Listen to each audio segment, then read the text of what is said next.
RX Television on RxMuscle.com. This is Ask Dave, better known as hashtag Ask Dave, brought to you by Species Nutrition and Liquid Sunrays. I'm your host, Sadiq Faruqi. This is your 30-minute question and answer show with Dave Palumbo. All your questions on diet, training, supplementation, IFBB pros, competitions, whatever's on your mind, it is all on the table. This is going to be a drama-free episode of Ask Dave, or so I think. As we now check in with our Cape Coral studios and bring in Dave Palumbo. Dave, I have to clear the air on one thing. I'm jealous. We've grown our Instagram, we've grown our YouTube, yet all the cool free swag goes to Cape Coral and not to New York. And now you have another new t-shirt on from the good people at Carbivore. Why don't you tell people more about it? Well, first of all, I'm eating a few carbs too. I got my good friend Clay Koenig sent me this new product, Grit, which was created by Jabari Martin. It's like a superfood. There's two different ones. One's for like your joints and connective tissue. One's just for like performance. And I've been eating these and I've been totally addicted to them. There's like cacao, there's coconut, there's everything that's good for you is in these things. And so I wanted to just give them a free plug. I believe the website is gritsnacks.com if you want to get these.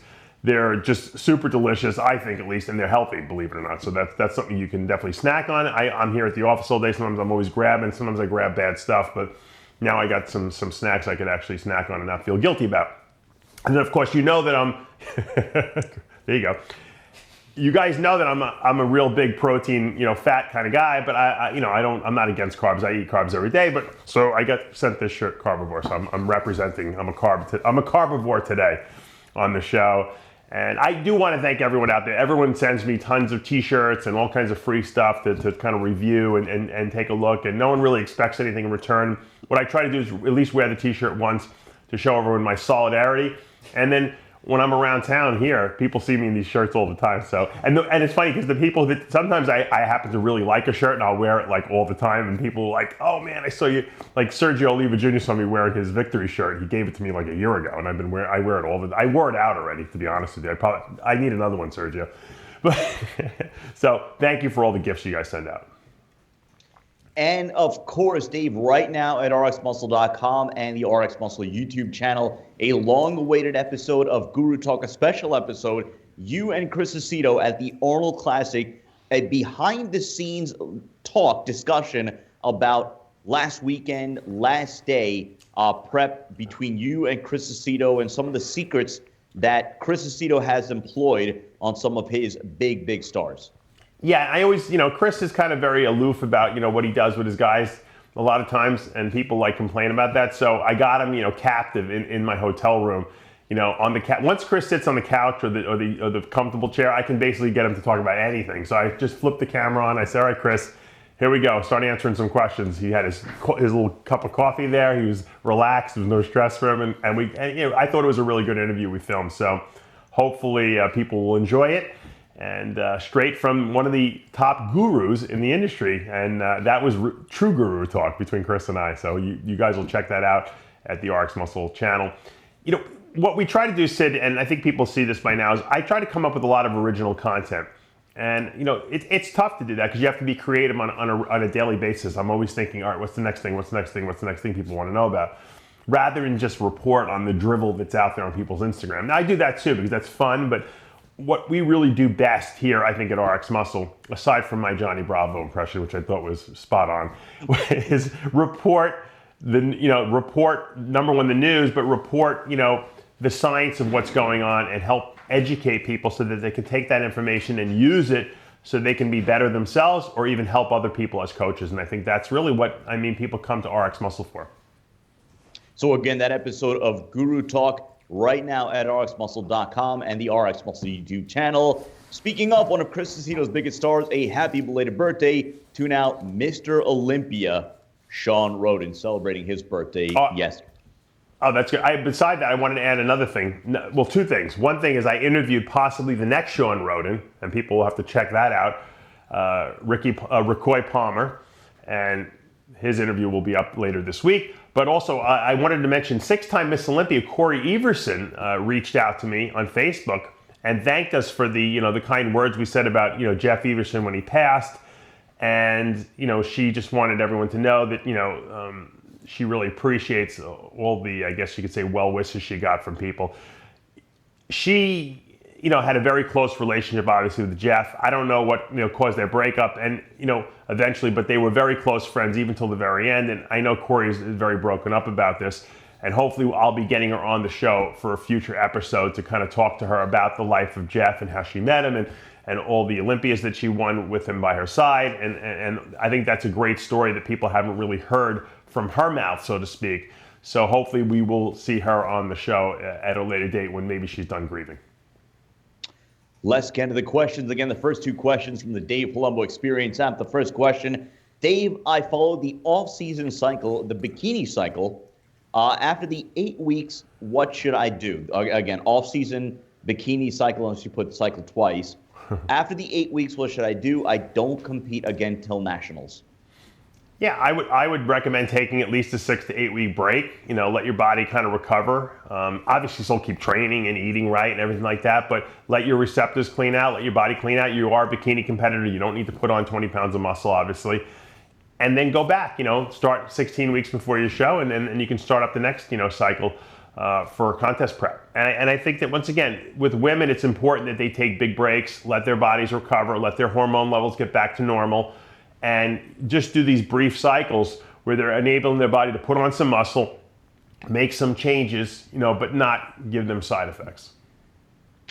Let's go to the second question again on the Dave Palumbo Experience app. As a physique competitor, should I follow your suggested cycles that you have for bodybuilders in the app, or are there better choices for the physique look? Men's physique, classic physique, and bodybuilding is all pretty much the same type of training and the same type of diet. Obviously, the bigger you are, you're going to need more food. Also, the bigger you are, your drug cycles might be a little bit higher, but not much. I mean, putting on muscle is putting on a muscle.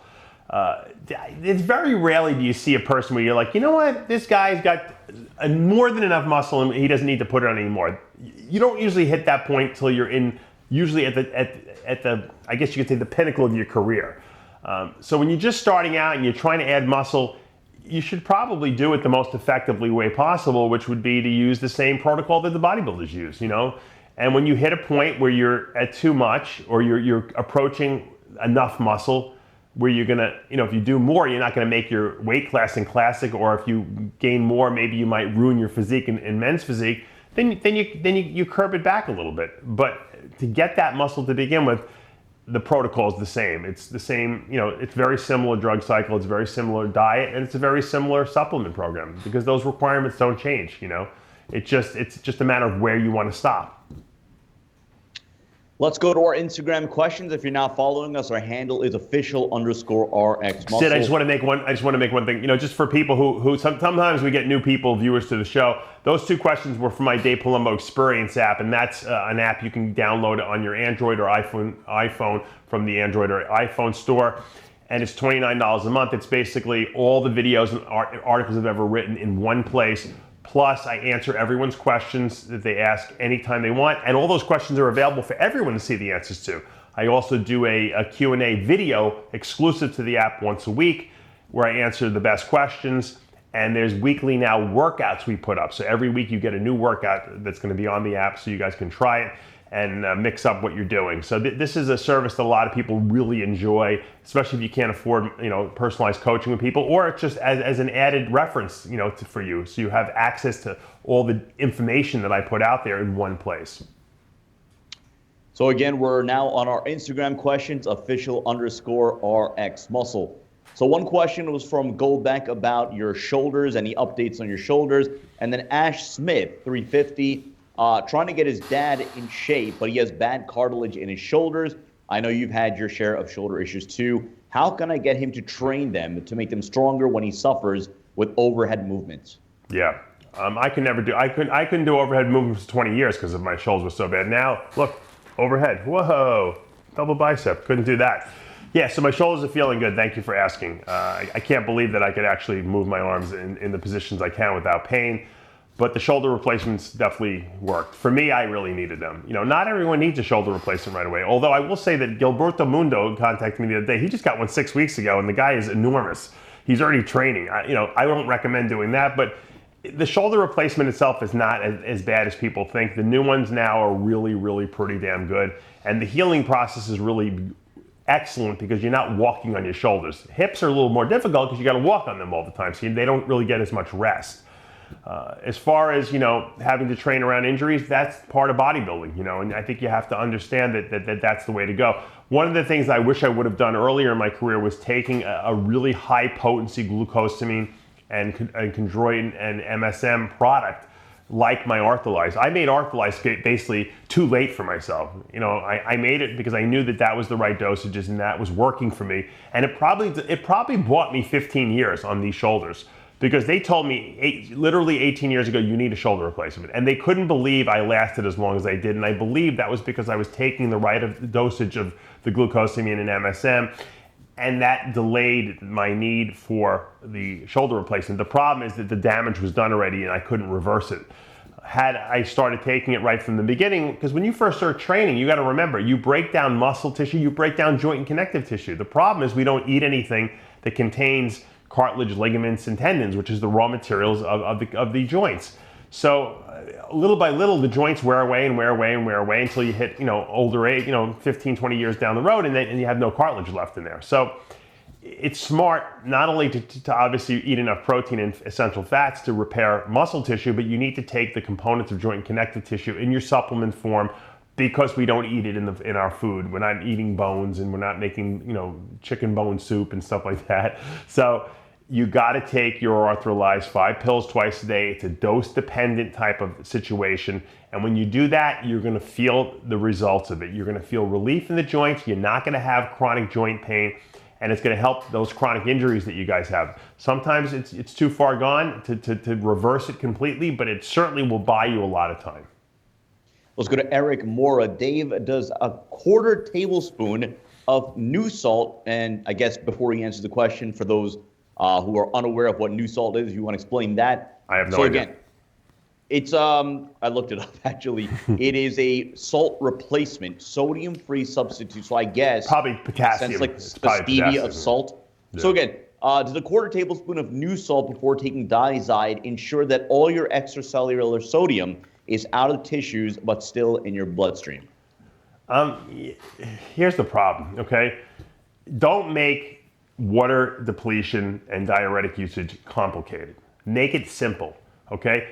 Don't change anything. Don't change your water consumption. Don't change your sodium intake. Don't take any diuretics till the last day before your show. The last day before your show, cut the extra sodium out of your diet. That means anything added. Whatever's in the food already, like eggs, don't worry about it. It's a small amount, okay? Keep that in there. Start tapering your water drinking towards nighttime, cutting it off around 8:30 if you have a prejudging the next morning. And add a little diuretic, depending on what your goals are. If you're on drugs, a lot of guys like to use dyazide. If you're a natural athlete, you can use Uva Ursi, which is an herbal diuretic, and you're gonna just push out a little extra fluid with it. You're not gonna take excessive amounts of it. And then at night, the night before the show, when you stop drinking, you can add back some sodium to your meals. If you have 1 or 2 meals left, the next morning, you're not drinking, you could add sodium to your food. And what does that do? It replenishes the lost sodium, but because you're not drinking anything, there's no fluid retention that goes along with it. So you're basically just titering off, you depleted salt to get rid of the water. Now you're putting the salt back so that the muscles, can contract properly. You're not going to get cramps, but yet the water is still gone, so you're dry looking. It's a very simple process. Now, obviously, for each person, it's got to be tweaked individually because everyone holds different amounts of fluid and everyone has to carb at different levels depending on whether you're a bikini competitor or a men's open bodybuilder. But it's not rocket science. It's very, very simple.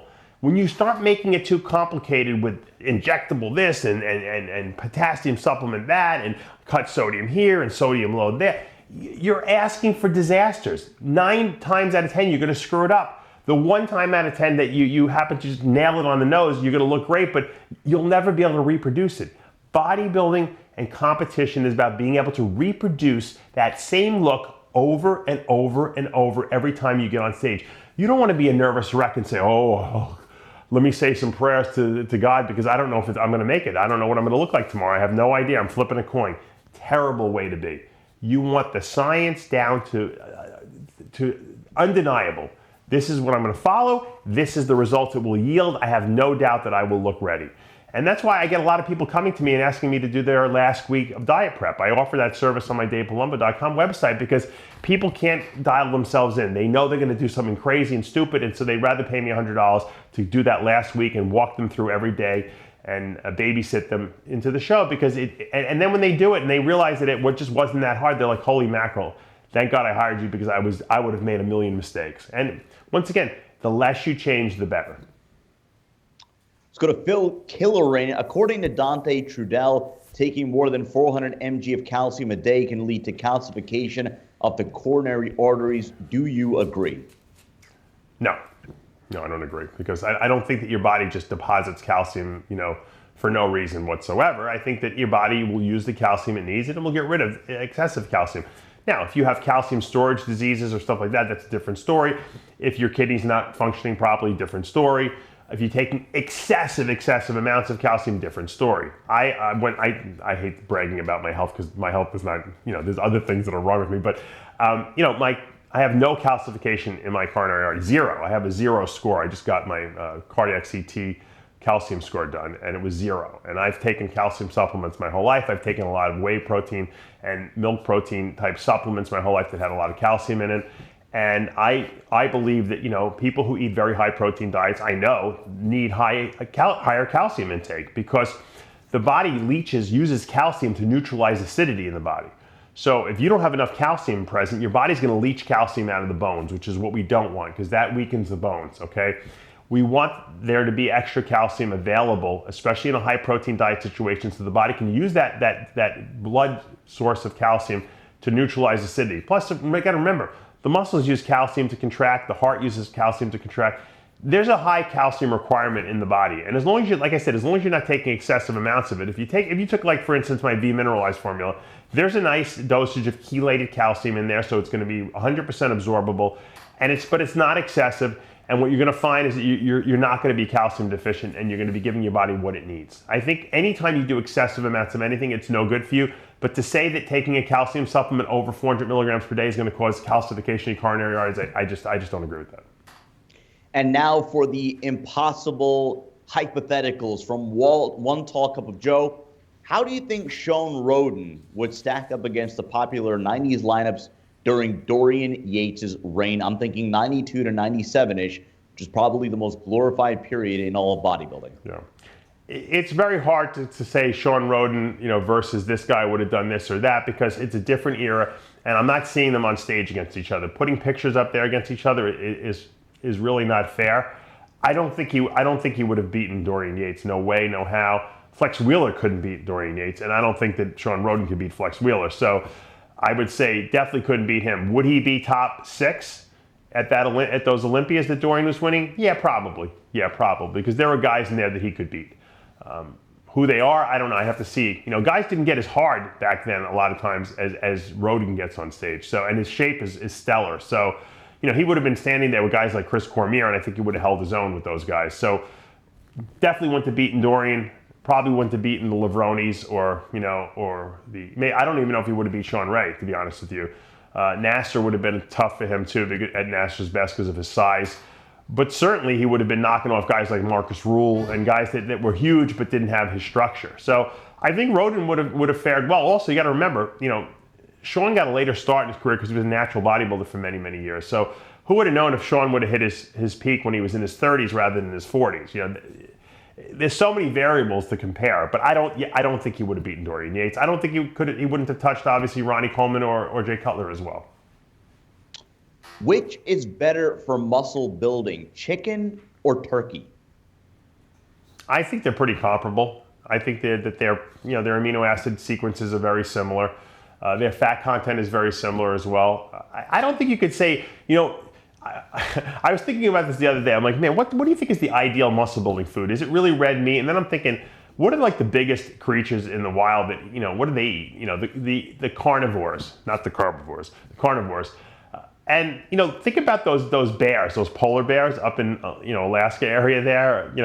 What are they eating? They're eating like salmon. Think about that. I love salmon. I always was a big salmon advocate when I was bodybuilding. Great source of protein, especially the wild-caught salmon that the polar bears are eating. Tremendously high omega-3 content, fat content in them. I think that is really the perfect food. And obviously, because it's really high in omega-3s, if anything, it reverses heart disease. It doesn't cause it. So I think if you're talking about what's the best way to grow, the best foods to grow, and to actually be healthy at the same time, it would probably be wild-caught salmon, I would imagine. Look at the size of those bears. They're huge, right? They have tremendous amount of muscle mass. They're just enormous. So if I'm going to go with anything, I'm going to say that. Obviously, if you're going to consume tons and tons of red meat, you know, even though I'm not of the belief that eating a lot of saturated fat will necessarily lead to cardiac or coronary heart disease, but I think excessive amounts of it might. The way we eat as bodybuilders, the amount of protein we eat, I think you're way better off eating a lot of fish. Now the problem is that some fish are not as created as equal as others. I think the fattier fishes are better. Swordfish, obviously the problem with swordfish is that there's a lot of mercury in it. Salmon seems to be way safer. Let's go to TJ the Jet. So I know, Dave, you have said 2 steroid synergizes and it's better than 1. Does that count for orals like Test and Anadrol, or does that only work with 2 injectables like Test and Deca? Say that one more time, Sid. So he goes on, he said that you have said that's 2 steroid synergizes better than 1. Does it count for orals as well, like Test and Anadrol? Yeah, absolutely. Yeah. For some reason, and I don't think anyone knows really why, but when you take 2 anabolic steroids that are not, because someone was asking us, what if you take Test cypionate versus enanthate? Doesn't it pay to change the esters around? And I'm like, not really, because by the time the drug gets into the cell's nucleus, there's no ester attached to it. It's just free testosterone. So free testosterone is free testosterone, whether it came from cypionate, enanthate, propionate, or suspension. It's still testosterone. But when you get that DECA molecule, okay, when the DECA gets into the nucleus of the muscle cell, it's DECA. When Masteron gets in there, it's Masteron. It's not the same drug. It doesn't matter if it's Masteron propionate or Masteron enanthate. It's the same. That's the same Masteron. So, for some reason, when these 2 molecules get into the nucleus of the muscle cell and they bind to the androgen receptors, 2 together seem to create a much greater effect than 1. Okay, 3 or 4 together don't seem to create that much more of an effect than 2 together. So. That's why it's important. I think that the greatest synergism occurs when you put 2 anabolic steroids together. We see the greatest effect. Why that happens, no one's really explained it yet. So for me to make up a hypothesis, I'd be talking out my ass. I'd be just making up something. So, but we know that happens. Whether it be oral or injectable, it doesn't matter, because remember, the end product is what's getting into the nucleus of the cell. Let's go to Booby Bobby Traplord, one of our favorite names. Why, when I cut, if I don't do drop sets, I can't lose weight? In parentheses, worked up to 2 hours cardio a day and didn't cheat, added drops, partials, etc., and then had no problem. And when I bulk, if I do the drops and partials, I can't gain any weight despite eating a ridiculous amount, but as soon as I lower the volume, it goes up like it should. Yeah, that makes sense. Obviously, too much volume is definitely going to be antithetical to putting on muscle tissue because you're overtraining, maybe burning too many calories. I'm not sure. Maybe the reason you're not losing weight, unless you do drop sets, is maybe you're just not burning enough calories, or burning. Maybe your cardio, while it's lower intensity, maybe it's too low intensity. I don't know. I'd have to look at all the variables of the situation. Obviously, it's a caloric thing. You're not burning as much. And when you start doing drop sets, it's not that you're initiating a fat burning process. You're just burning more calories. So maybe my first instinct would be that you're eating too much food when you're dieting. Let's go to Shad Water. How would you recommend staying on gear when having a break between competitions of more than 4 to 5 weeks? Would you pull certain compounds and reintroduce them closer to the second show, or try to run the same compounds the whole time between shows? Yeah, like a lot of guys I will have guys run halotest in the last 2 weeks.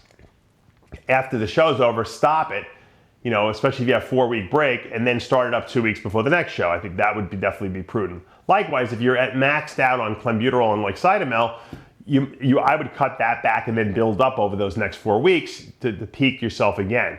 It's hard sometimes when shows are a week or 2 weeks apart. That's easy because you just stay on everything. But when shows are like 4 to 6 or 8 weeks apart, now you have to kind of try to like de-peak and then re-peak again, because you can't hold that peak that long. and it becomes a little, you have to play some games with your body's metabolism and with the drugs a lot of times. And what I usually do is cut back people way back, and then build them up again. And as long, I wouldn't go off, like if you're on clenbuterol and cytomel, I would not stop those by any means, just like I wouldn't stop the steroids, but I might, for a week or two, I might not take a shot of steroids other than maybe 500 milligrams of testosterone, and then add back everything again. Nothing's leaving your system for 2 weeks anyway, but it'll enable your body kind of just get a little cleaned out, and then boom, shock the body again and get yourself back to that peak again for the next show. And once again, that just comes with experience. It's good to have a coach to do that because they can kind of manipulate that without you having to think too much. It's hard to sometimes advise yourself what to do, but you're always better off cutting back a little bit and then building up again. Next question from our YouTube community feature, which we're trying to use a little bit more, especially when we have a big guest or a big show upcoming. We'll like to plug it there and see what kind of feedback we get. He wants you to talk about the use of plain creatine monohydrate powder while dieting and preparing for a show. Should we use it at all? Should we use it till the day of? How much, etc.? Yeah, creatine's an interesting compound because it's been around since the early 90s and it's still pretty, it's very popular still. And the reason is because it works. It's not one of these fad supplements. We know for endurance, it has two effects basically in the cell. For the endurance athletes, it increases endurance basically by buffering ATP. So when ATP is used in the cell for energy, it gets broken down into ADP, and then the creatine combined with phosphate, which creates creatine phosphate, regenerates the ADP back into ATP. So the more creatine you have inside the cell, the better you can do this. So good for energy production. For bodybuilders, not so relevant. More so for bodybuilders, the creatine, enters the cell and volumizes the cell. It helps superhydrate the cell because fluid gets pulled with the creatine. In the 30 years that creatine's been around, we basically noticed that the creatine monohydrate seems to be the most absorbable into the cell, and it seems to be the most easily assimilatable, and that's why that seems to be out there. Creatine, we know that inside the cell, creatine monohydrate turns into creatine phosphate. The problem is if you take a creatine phosphate supplement, it doesn't get absorbed through the cell membrane, so you can't do that. So creatine monohydrate is the best way to go. You'll see those supplements. The problem with creatine monohydrate powder is that it doesn't solubilize well, meaning it doesn't dissolve in water. So if you put your creatine in water and mix it, a lot of times it just kind of lays at the bottom of the glass, which means it's not going to get absorbed into your cells, okay? Just because you swish it around and gulp it down doesn't mean it's going down. So what we've done is, I remember when Scott Conley at Metrex got the first micronized creatine, he said, hey, I tried to dissolve this stuff. And I noticed that it dissolved probably 50% more than the normal creatine did. And that's all micronizing does is basically pulverize the creatine granules and makes them smaller. So there's more surface area, enables them to dissolve better. I use, in my Creolyze product, we use ultra micronized creatine. In other words, we take the creatine or the micronized creatine and we micronize it more. So it's almost like powder, baby powder, and that mixes really well and solubilizes better. The more creatine monohydrate you can get into solution, okay, the more that you're going to absorb into your cells, which means you're going to get more of an effect. Obviously, off season, you get a nice volumizing effect that really helps with muscle growth because a hydrated cell is a more anabolic cell. When you're dieting, it works well because it keeps the cells hydrated, and especially when you're in a carb-depleted state, your cells tend to deflate a little bit and dehydrate because you're not holding as much fluid in the cell because there's not as much glycogen in the cell. So putting extra creatine in there is helpful. I would stop all creatine supplementation about 2 weeks before a show just to prevent any water retention issues. Plus, you certainly don't want to be dehydrating yourself and going on diuretics while taking creatine. That's contraindicated. It's not going to be good for your kidneys because the kidneys need fluid to flush the extra creatinine out of your body, the waste product. So as long as you stop it 2 weeks before a competition, I think it's a great product to use. I'm a big believer in creatine. I have all my athletes using it, especially off season.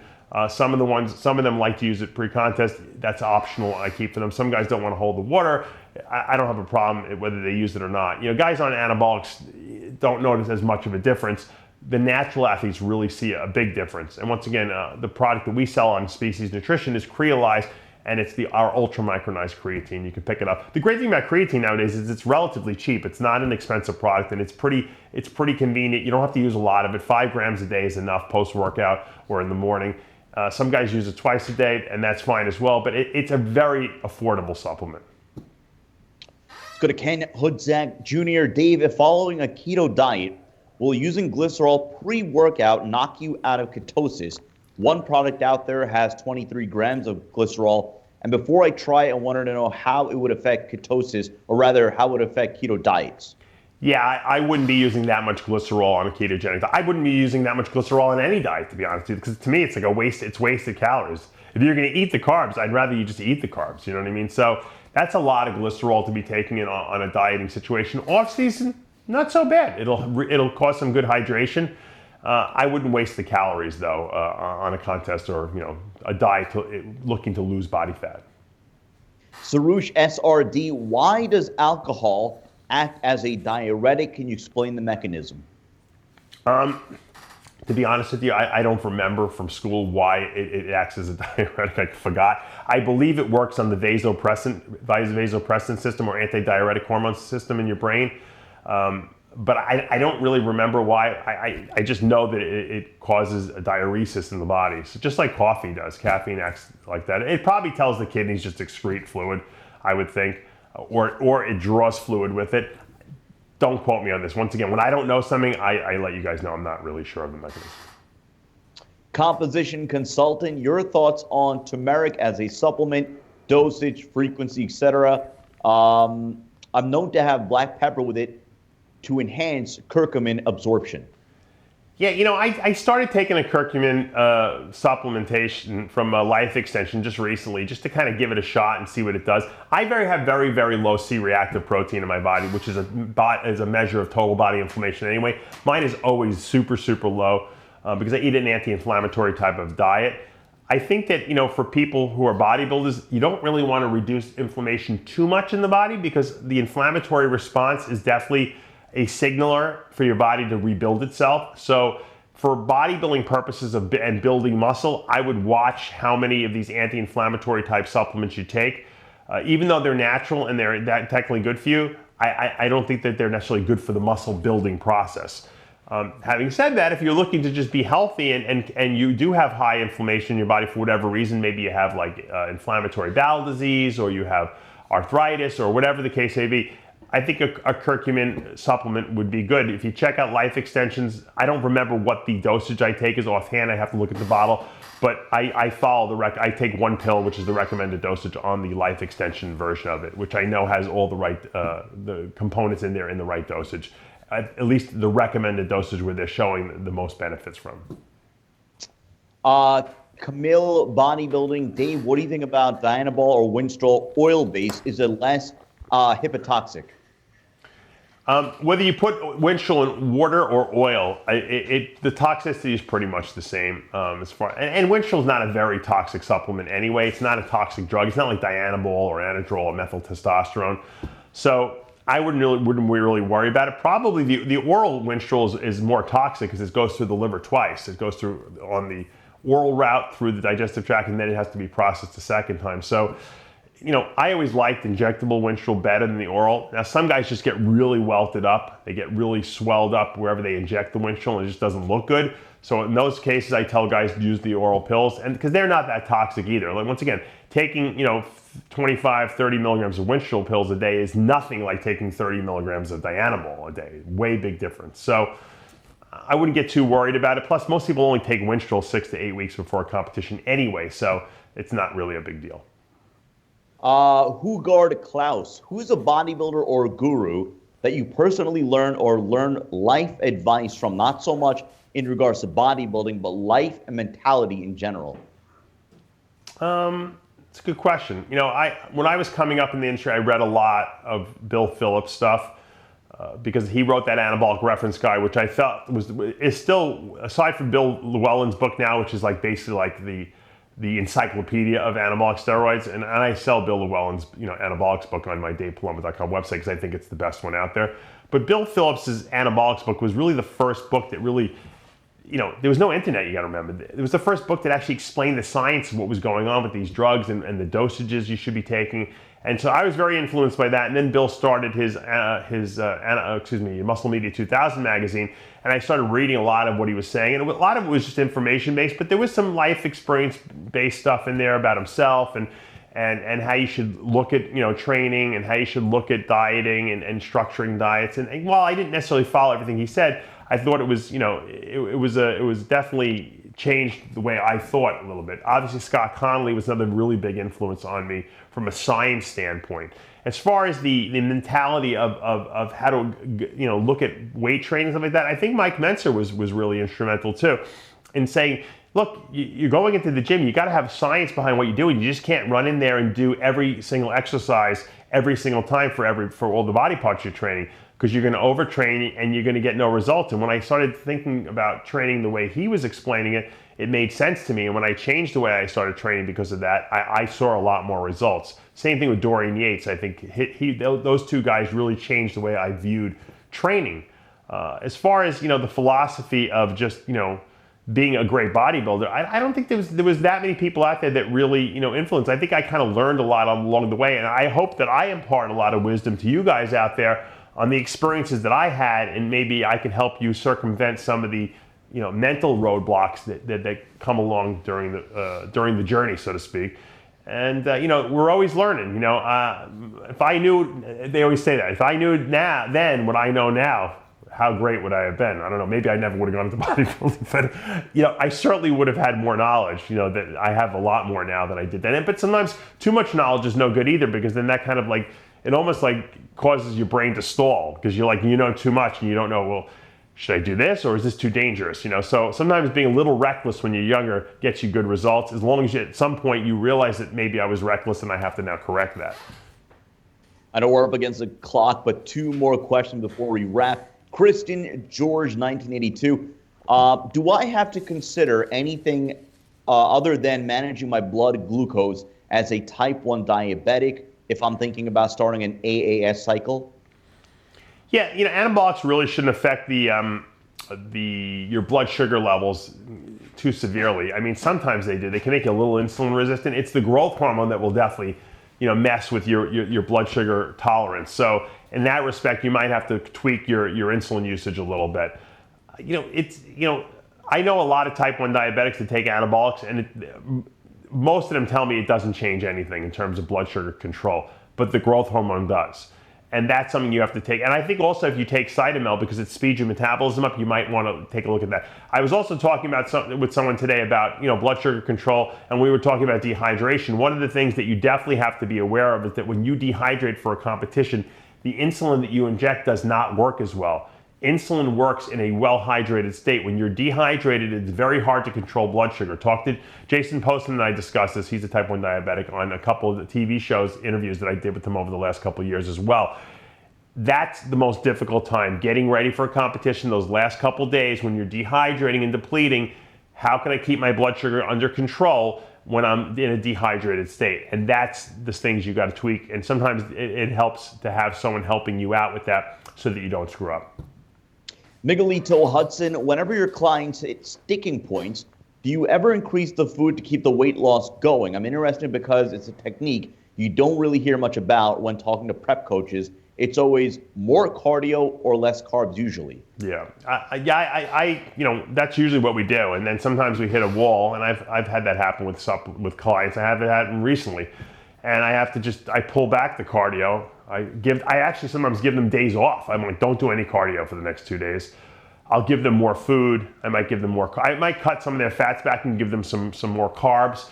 I try to do I try to give them what they don't have, basically, which is rest and more food. And a lot of times that will kick their fat loss into gear. But you know what? A lot of guys, if it doesn't work, okay, if nothing works, usually what it is the drugs are fake that they're using. It could be the anabolics they're taking are fake. It could be the clenbuterol and Cytomel, which is their fat burners, that are fake. Something's not working. If you work with someone before and they've gotten in shape, and you know the techniques that need to be employed to get them at their best, and it's just not working, something that you did before is not right. And what I've seen a lot recently, I hate to say it, is there's a lot of fake drugs out there. And when you think you're giving someone 120 micrograms a day of clenbuterol and you're really giving them 0, okay, that changes things. So if I know a guy's not taking clenbuterol Cytomel, I'm going to treat their diet, especially in the beginning of the diet, a lot different. I'm going to try to get them in shape a lot quicker, because I know that it's going to be tougher. But if you think they're on clenbuterol and they're really not, you might fall behind, sometimes. And I think that happens a lot. And then all of a sudden you realize, wait a second, something's not working here. I got 4 weeks to get this person in shape now, and unfortunately, it happens too much. Luckily, while we can't test clenbuterol and cytomel, we can test anabolic steroids and we can test growth hormone using the Roy test kits that I sell at DavePalumbo.com, the ones that Bill Llewellyn invented, which are great. So at least you know if your anabolics are real. Now you can test if your GH is real, and that at least is one thing off your mind. It's one thing not to have clenbuterol and cytomel that are real, but it's another thing not to even be on anabolics. I see guys that look like, I have to tell them, you look natural. I don't know what's going on. And then they go and finally listen to me and go test their stuff, and they realize it's all fake. So guys, don't wait till after the show's over to realize that you screwed up. Always test everything that you buy, right after you get it, to make sure what you're using is real. It's not worth wasting the money, and it's not worth wasting your time. Here is one to close the show out on. Mr. Hussein 14, do you think Ronnie Coleman maxed out his full potential? I would have to say yes. Yeah, I would say yes. I would say that he left nothing on the table. He was the best he could be. When he was at it, a lot of people thought 98, 99 were his best looks because he was very aesthetic. But I happen to think that 2003, while his waistline was not what it was in 98, 99, he was enormous. I mean, the rest of him was so big that it balanced him off. I mean, he was in the 290s on stage. No bodybuilder has ever competed that big in the best shape of their life. Certainly no Mr. Olympia. And I think that's going to be a hard look for anyone to ever eclipse in the history of our sport. It'll take a special bodybuilder to be able to do that, because Ronnie had genetics. He was lucky in the sense that he was a natural athlete for many years. So when he started using anabolics, his receptors were fresh, and he had a work ethic like no other person that you've ever met. He loved bodybuilding, and he loved training, and that's the key. Combining genetics with the will to be the best.